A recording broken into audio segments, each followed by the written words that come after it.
Jane Fitzcastelia and Dee Bell want to wish everyone a happy Christmas, an embrace of the new year, and also Wish Challenge new episodes coming up. Extra ones on dates such as 24th, 25th, 26th, 27th as usual, 28th, 29th, 31st of December, 1st, 2nd, 3rd as normal, and the 4th of January 2026. After that it will return to normal. Have you ever wondered what could go wrong when food and science are mixed with a dash of madness? Well, brace yourselves for a tale that's as absurd as it is hilarious as we dive into the peculiar world of Ms Bell Pum. In the quaint town of Nuddles, where the bizarre is the norm, resides our protagonist, Ms Bell Pum. This lady, with her peculiar habits, has an affinity for turning ordinary events into extraordinary tales of hilarity and chaos. Now picture this, the year is 2024 and it's the day of Ms Bell Pum's annual birthday bash. Known for her culinary experiments, Ms Bell Pum is in charge of the food, a task she takes on with an unusual zeal. Little did the guests know they were in for a feast that would be unforgettable, and not in a good way. Before anything goes into the oven, it's worth thinking of this first stage as laying foundations. These 4 layers are doing all the structural work for the finished piece. So the goal here is even baking, clean flavour and consistency. Once the sponges are right, everything that follows becomes much easier and calmer. Ingredients: spiced cake layers, 400 gram plain flour, 300 gram caster sugar, 2 TSP baking powder, 1 TSP baking soda, 1 2 TSP ground ginger, 1 TSP ground cinnamon, 1 2 TSP freshly grated nutmeg, 1 2 TSP fine salt, 320 ml plant milk, 140 ml vegetable oil, 2 TSP vanilla extract, 2 TSP apple cider vinegar. Method: begin by heating the oven to 180 degrees. Lightly oil and line 4 identical cake tins, or prepare to bake the layers in batches if needed. In a large bowl, whisk together the flour, sugar, baking powder, baking soda, ginger, cinnamon, nutmeg and salt until evenly combined and free of any pockets of spice. In a separate jug, mix the plant milk, vegetable oil, vanilla extract and apple cider vinegar. Pour the wet ingredients into the dry mixture and fold gently until smooth, stopping as soon as everything is combined. The batter should be thick but pourable, with no dry streaks remaining. Divide the batter evenly between the prepared tins and smooth the tops. Bake for 18 to 22 minutes until the cakes are lightly golden and a skewer inserted into the centre comes out clean. Remove from the oven and allow the layers to cool in their tins for 10 minutes before turning out onto a wire rack. Let the cakes cool completely before any trimming or assembly. This ensures clean edges and a stable final structure. In her laboratory, which oddly enough is her toilet and her desk, the toilet seat, she concocts a series of dishes that would leave the guests, well, let's say, stomach churned. With a wicked plan up her sleeve, she decides to use cow urine as apple juice for the little ones, leading to an unfortunate series of vomit-filled chocolates. Halfway through the video, discuss Ms Bell Pum. She must always be addressed by her full name. Ms Bell Pum's sister, Hauve, and her children. Pole, the male polar bear. Nuddles, the female golden bear and the youngest. Zoe, made of candy floss and the middle child, who is a Flossie and is round and has short yellow hair in pigtails. Their mother is Ms Bell Pum's sister, Hauve, and is also round and made of candy floss also. Horse Magorse is Ms Bell Pum's arch enemy, and in the eyes of Jane Fitzcastelia and friends, our company who make this video, he is a villain. He is a goody two-shoes, always trying to make out that we're mischievous and outrageous. Ms Bell Pum's and Hauve's mother, Kirtleloo. She is so fat she needs to be rolled in the door, but that's not all. As the party goes on, the legendary Horse Magorse makes his grand appearance, and with his arrival, Ms Bell Pum's plan kicks into overdrive. She convinces some snotty-nosed toddlers to sneeze and cough into jelly, hoaxes a man to vomit into a truffle, and even lets 3 pigs vomit into a pot to serve it as soup. And just when you thought it couldn't get any stranger, she allows the pigs to pee into glasses and serve it as a drink. The grand finale, she lets them poo into plates and serves it as chocolate pudding, an act of revenge aimed at Horse Magorse. Once the cake layers are fully cooled and set aside, the focus shifts from structure to finish. This stage is where the cake becomes a scene rather than just a stack. smooth surfaces, clean edges, and the quiet detail of the gingerbread town taking shape around the base. Ingredients: vanilla buttercream, 250 glasses vegan butter, softened, 400 gram icing sugar, sifted, 2 TSP vanilla extract, 2-3 TBSP plant milk, as needed. Gingerbread town decoration: gingerbread dough, 350 gram plain flour, 1 TSP ground ginger, 1 TSP ground cinnamon, 1 to 4 TSP nutmeg, 1 to 2 TSP baking soda, 1 to 4 TSP fine salt, 120 gram brown sugar, 120 gram vegan butter, 100 gram golden syrup royal icing for gingerbread assembly and detail only, 200 gram icing sugar, 2-3 TBSP aquafaba or water, 1 per 2 TSP lemon juice. Method: to make the vanilla buttercream, beat the softened vegan butter until pale and smooth. Add the icing sugar gradually, mixing well between additions to keep the texture even.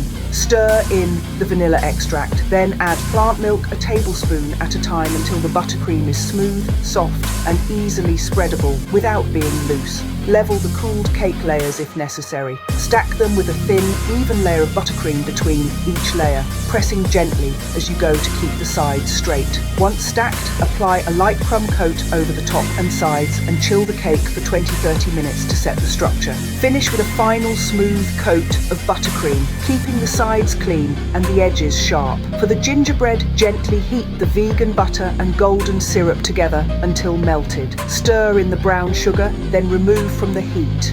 In a bowl, mix the flour, ginger, cinnamon, nutmeg, baking soda, and salt. Add the melted mixture and bring together into a firm dough. Wrap and chill for 1 hour. Roll the chilled dough to a thickness of 4 millimeters and cut house pieces. Fronts and backs at 5 millimeter wide by 6 millimeter tall, sides at 4 wide by 6 millimeter tall, and roof panels at 5 millimeters by 3.5 millimeters. Optional small doors, windows, or simple fir trees can be cut if desired. Bake at 170 degrees Celsius for 10 to 12 minutes until firm and lightly darkened at the edges. Cool completely before assembling. To assemble the gingerbread houses, mix the royal icing to a thick, pipeable consistency. Use it to glue the walls together, then attach the roof panels. Allow the houses to dry fully at least 1 hour and preferably overnight before decorating. Pipe restrained icing details onto roofs and windows to suggest snow, keeping the overall look clean and architectural. To attach the town to the cake, pipe a thick border of buttercream around the base of the chilled cake. Gently press each gingerbread house into the buttercream so it stands upright. Fill any gaps with small gingerbread trees or simple butter, cream, snow drifts. Do not use royal icing directly on the butter cream as it will crack once set. Buttercream remains flexible and acts as the correct adhesive for securing the gingerbread elements. Now imagine the aftermath of this culinary catastrophe. Picture the guests' expressions as they realise the horrifying truth behind their meal. One lady even ends up vomiting into her own, well, let's say an area where the sun doesn't shine. A boy vomits into a man's soup, causing the man to vomit out a window onto 10 unsuspecting people. The chaos doesn't end there. One man, in a peculiar turn of events, has diarrhea into a woman's mouth and she vomits into his bum. This bizarrely gross act continues for 20 minutes until she, unfortunately, perishes. In summary, the tale of Ms Bell Pum's birthday party is a story of culinary chaos, bizarre experiments, and a whole lot of vomit. It's a reminder that sometimes it's best to stick to the traditional when it comes to food, or else you might end up with a story that's as stomach-churning as this one. So, the next time you're invited to a party, maybe ask who's cooking first. You never know when you might encounter a Ms Bell Pum. There was once a kind lady named Mara who noticed a lonely fidget spinner lying forgotten on a rainy sidewalk, its colours dulled by puddles and passing feet. While others hurried past, she stopped, picked it up gently and wiped it clean with her scarf, imagining how worried its owner must be. She took it home, dried it carefully and set it spinning again, smiling as its familiar hum returned, as if it were grateful for being noticed. The next day, Mara placed the fidget spinner on a small table outside the local cafe with a note that read, "You are not lost." A young boy soon arrived, eyes wide with relief, recognising it instantly and thanking her with a shy grin. As he walked away happily, spinner safely in hand, Mara felt a quiet warmth knowing that a small act of care had turned an ordinary moment into a gentle rescue. This is the cake you make when you want smiles, not perfection. You bake it, let it cool properly, because warm cake and ice cream will absolutely betray you. Then suddenly it turns into this joyful mashup of bakery cake and freezer treat. It's playful, a little messy, and very forgiving. Ms Bell Pum was hosting dinner on the farm. When everyone was settled, Horse Magorse made a grand entrance, which made Ms Bell Pum fit with rage. She allowed the pigs to vomit into a pot and serve it as soup. Then they peed into glasses and served that as a drink. Finally, last but certainly least desirable, she allowed them to poo into plates and served it as chocolate pudding. This was revenge at Horse Magorse. The people were so sick they vomited out their ears, making a aga blue sound. One lady vomited into her own vagina. One boy vomited up his penis. One man had diarrhea into a woman's mouth and she vomited into his bum. This repeatedly occurred for 20 minutes until she perished. Horse Magorse walked into the pool and fell in covered in vomit, the same one as earlier. At the very end of the video, after the recipe for 5 minutes discussed Ms Bell Pum, there was an incident at the aquatic centre the other day. She served hot poo soup with hotly poured needy wee juice to a group of school children. They vomited into the pipes that fill the pools. At 1:30, the shouting man ordered the pools to be refilled mid-customer swimming.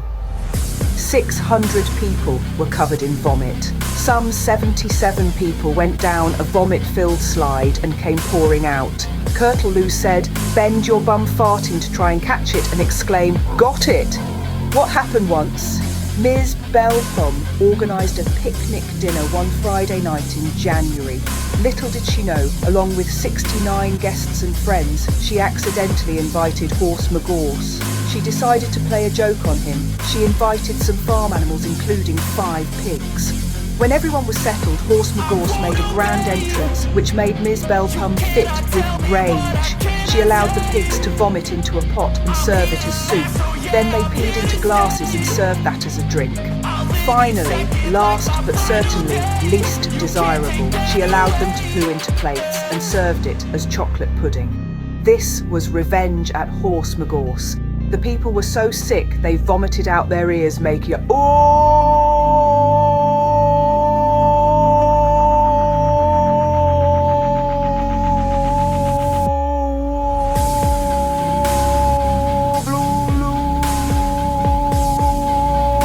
sound. One lady vomited into her own vagina. One boy vomited up his penis. One man had diarrhea into a woman's mouth and she vomited into his bum. This repeatedly occurred for 20 minutes until she perished. Mrs Bell Pum chased Horse Magorse up the road with a cat in one hand and a pair of knickers in another. At one stage, Ms Bell Pum farted into the organ, causing a hoot. At a late evening gathering in the church on Thursday, she served sugary biscuits. But little did anyone know, instead of using sugar, she accidentally added crushed up automatic vomit pill and explosive diarrhea syrup as the icing. 70 people vomited. One man vomited into the organ. Another lady vomited into her child's mouth. A man wiped his money with poo. A lady vomited into a man's bum, and the man had diarrhea back into her mouth. This repeatedly occurred for 20 minutes until he farted. One boy vomited from the altar. The choir also vomited onto the crowd below, covering every soul. Bar Ms Bell Pum hours passed, the sky darkened, and the cafe closed, leaving the spinner untouched and silent. As Mara finally picked it up again, she realised that sometimes even the kindest rescues have no reunion, and she walked home with a heavy heart, carrying both the spinner and the quiet sadness of an ending that never arrived.